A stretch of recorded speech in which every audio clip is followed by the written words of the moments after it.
1968 മലയാള സിനിമയിൽ ഒരു വഴിത്തിരിവുണ്ടായ വർഷമാണ്. ആ വർഷമാണ് മഞ്ഞിലാസ് എന്ന കമ്പനി ആരംഭിക്കുന്നത്. എം ഒ ജോസഫ് എന്ന നിർമ്മാതാവും സംവിധായകനായ കെ സേതുമാധവനും തമ്മിലുള്ള കോമ്പിനേഷൻ അവിടെ തുടങ്ങുന്നു. യക്ഷി, കടൽപ്പാലം, വാഴ്വേമായം, അനുഭവങ്ങൾ പാളിച്ചകൾ, ചട്ടക്കാരി തുടങ്ങിയ എത്ര മനോഹര ചിത്രങ്ങൾ അവർ നമുക്ക് സംഭാവന ചെയ്തു. മഞ്ഞിലാസ് എന്ന പ്രൊഡക്ഷൻ്റെ ആദ്യ ചിത്രമായിരുന്നു സേതുമാധവൻ സംവിധാനം ചെയ്ത യക്ഷി. മലയാറ്റൂർ രാമകൃഷ്ണൻ്റെ നോവലായിരുന്നു യക്ഷി. മലയാളത്തിലെ ആദ്യത്തെ സൈക്കോളജിക്കൽ ത്രില്ലർ എന്ന് വേണമെങ്കിൽ ആ ചിത്രത്തെക്കുറിച്ച് പറയാം. സത്യൻ, ശാരദ എന്നിവരുടെ മനോഹരമായ അഭിനയം, വയലാർ ദേവരാജൻ കൂട്ടുകെട്ടിൽ നിന്നുള്ള മനോഹര ഗാനങ്ങൾ, ശാലീനസുന്ദരിയായ ശാരദ വിഭ്രാമക സൗന്ദര്യമുള്ള യക്ഷിയായി സത്യൻ്റെ മുന്നിൽ പ്രത്യക്ഷപ്പെടുന്ന രംഗം അന്നത്തെ കാലത്ത് എല്ലാവരും വളരെ ഭയത്തോടെ മാത്രമേ കണ്ടിരുന്നുള്ളൂ. ഇതിലെ പ്രശസ്തമായ സ്വർണ്ണചാമരം വീശിയെത്തുന്ന സ്വപ്നമായിരുന്നെങ്കിൽ ഞാൻ എന്ന ഗാനത്തിനും ഒരു പ്രത്യേകതയുണ്ട്. ഗാനഗന്ധർവൻ യേശുദാസിൻ്റെ കല്യാണത്തിന് മുമ്പ് പ്രഭചേച്ചിയുടെ അടുത്ത് ഏതോ ഒരു പത്രപ്രവർത്തകൻ ചോദിച്ചു പോലും കല്യാണം കഴിക്കാൻ പോകുന്ന യേശുദാസിൻ്റെ ഇഷ്ടഗാനം ഏതാണെന്ന്.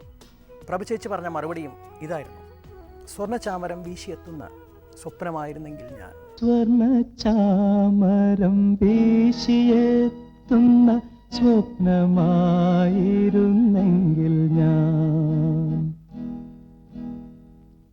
സ്വർഗസീമകളും അവയ്ക്കുന്ന സ്വപ്നമായിരുന്നെങ്കിൽ ഞാൻ,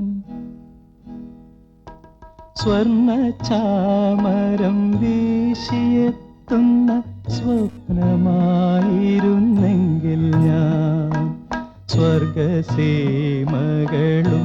അവയ്ക്കുന്ന സ്വപ്നമായിരുന്നെങ്കിൽ ഞാൻ, ഹർഷലോലനായി നിത്യവും നിന്റെ ഹംസതൂലികാശയ്യയിൽ വന്നു പൂവിടുമായിരുന്നു ഞാൻ എന്നും ഈ പർണശാലയിൽ.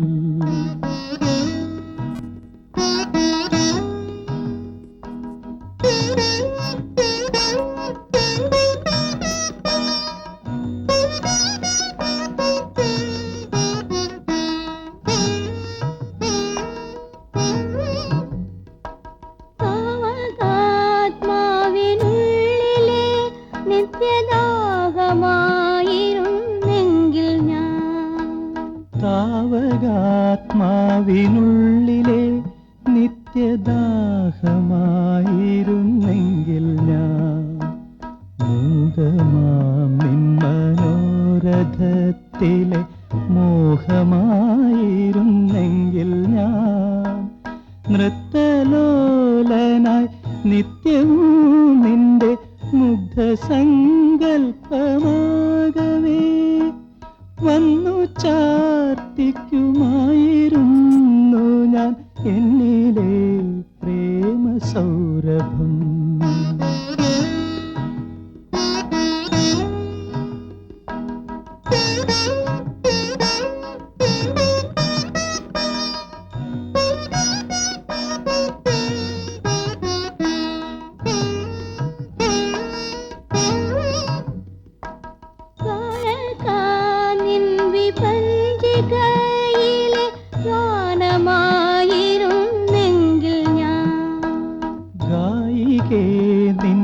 പഞ്ചികയിലെ ഗാനമായിരുന്നെങ്കിൽ ഞാൻ, താവകാങ്കുലിലാളിതമൊരു താളമായിരുന്നെങ്കിൽ ഞാൻ, കൽപ്പനകൾ ചിറകണിയുന്ന പുഷ്പമംഗല്യരാത്രിയിൽ വന്നു ചൂടിക്കുമായിരുന്നു